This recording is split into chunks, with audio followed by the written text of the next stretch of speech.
Hey guys, Jonathan here with Techno Buffalo with my full review of Apple's 5th generation iPod Touch. It's thinner, it's faster, features the John Rettinger approved loop, and much improved cameras. But is it enough to deem it a worthy upgrade? Let's find out.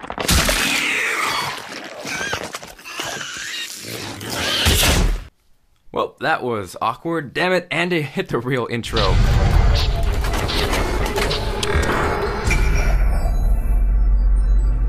Now, I will be the first to admit, in terms of some Apple upgrades, they aren't necessarily the most drastic in terms of change. Take example, iPhone 4 versus the 4S. There really wasn't a whole lot going on in terms of change or wow factor that really made you feel the need to have or want that phone. Now, in terms of the 5th generation iPod Touch, there's actually a whole lot of change going on, starting out with the colors. Gone is that mirror-like, scratch-prone, fingerprint-prone back that you had to worry about little Jimmy greasing up or smacking him across the head because he just scratched his new $200 toy.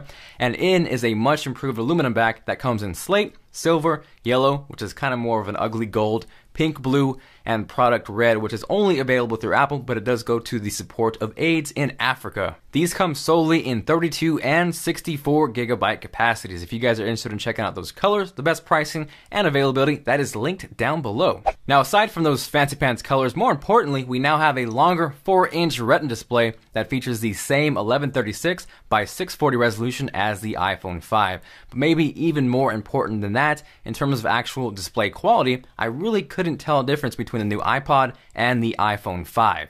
Now, on the other hand, if you put the 5th gen iPod next to the 4th gen iPod, it completely blows it out of the water. You can see the 4th gen looks a little washed out, not as crisp, not as vibrant, doesn't have nearly as good a viewing angle as the new iPod. And now, when you're watching videos, the new iPod Touch features the same 16:9 aspect ratio as the iPhone 5, so you get the full image as opposed to having those black bars across the screen. Now, even though the new iPod Touch is longer and taller, it's actually thinner and lighter than the previous generation. The new iPod Touch sizes in at 0.24 inches thin and weighs 3.1 ounces, whereas the previous gen sized in at 0.28 inches and weighs a slightly heavier 3.56 ounces. Also gone is the 30-pin connector like we saw on the iPod Touch 4th gen, and in is the new Lightning port like we saw on the new Nano, as well as the iPhone 5. So yes, it is definitely a little bit annoying to actually have to get adapters to use with the new Lightning port, but it's actually pretty convenient not having to worry which way to plug it in, and after actually going back to the 30-pin, it does kind of get slightly annoying having to figure out which way to plug it in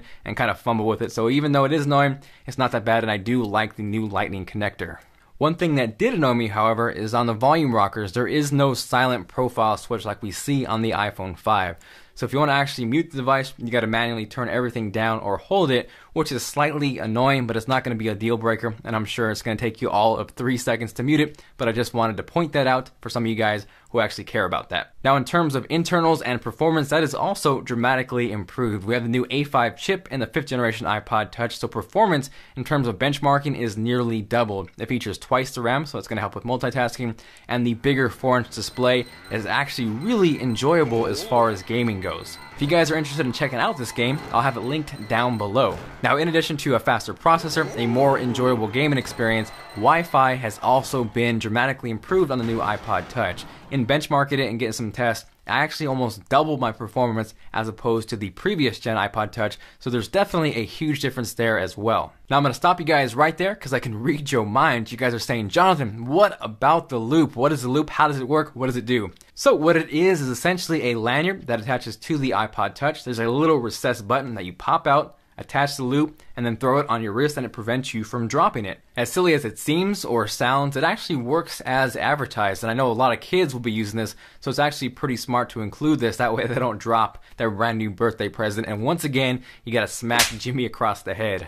Now, while we're still on the loop subject, I need you guys' help. We want to put together a top 10 things you can do with the iPod Touch loop. So leave us a creative or funny comment down below telling us what you think the best thing you can do with the iPod Touch loop is. We'll pick a few, and if we do, we'll give you a shout out when we go to make that video. Now, lastly, in terms of big upgrades, we also see a drastic improvement to the cameras. The 4th gen iPod Touch did shoot in 720p, but in terms of stills, it was just a hair under 0.7 megapixels, so pictures looked horrid. So here is the previous 4th gen, taking a picture of Lucy, John R's dog.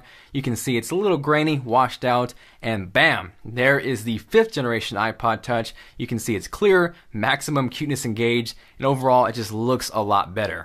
Now that rear camera is shooting 5 megapixels to be exact, and it also does shoot 1080p video. So once again, here is the 4th generation iPod Touch shooting 720p. Here is Lucy, such an awesome dog. And now we can check out 1080p so you can see all of her awesomeness in 1080p glory. So if you guys think that looks better, let me know by hitting that like button or leaving me a comment down below. Now, in addition to the improved rear cameras, we also see a 720p FaceTime HD camera on the new iPod Touch. The 4th gen shot VGA quality. Here's a quick look at that. You can see it's cropped. It doesn't really look good at all. And for 720p, here's a shot and a look at the new iPod Touch. You can see it looks a ton better. So that pretty much wraps it up. It's thinner, it's faster, it's lighter, it has better cameras, and a drastically improved display. There's really not a whole lot to complain about as far as the new 5th generation iPod Touch. Now, in terms of battery life, I didn't really see a drastic improvement compared to the 4th gen. I got about the same performance, but when you consider you have a bigger display, a faster processor, and you get about the same battery life, that is definitely a good thing. Now, I know a lot of you guys love to hate Apple. I know there's a lot of great options in terms of smartphones and computers, but in terms of portable music media devices, I think this is hands down the best option on the market. So thank you guys for watching this video. Make sure to subscribe if you have not already. If you guys enjoyed it and you are feeling awesome, make sure to go Buffalo style on that like button.